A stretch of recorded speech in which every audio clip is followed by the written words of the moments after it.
بسم الله الرحمن الرحيم.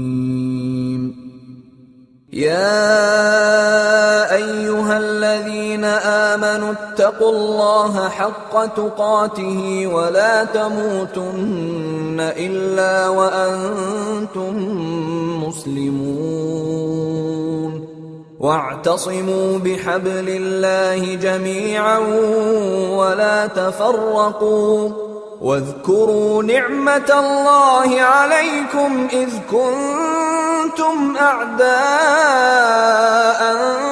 فألف بين قلوبكم فأصبحتم بنعمته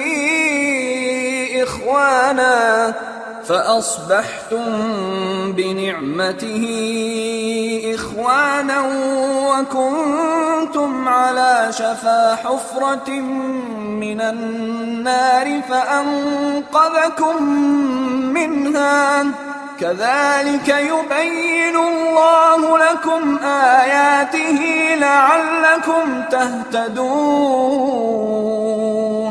ولتكن منكم أمة يدعون إلى الخير ويأمرون بالمعروف وينهون عن المنكر، وأولئك هم المفلحون.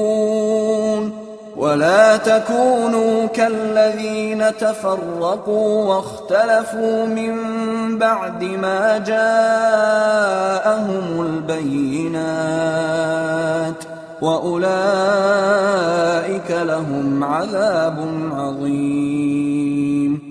يوم تبيض وجوه وتسود وجوه، فأما الذين اسودت وجوههم أكفرتم بعد إيمانكم فذوقوا العذاب بما كنتم تكفرون.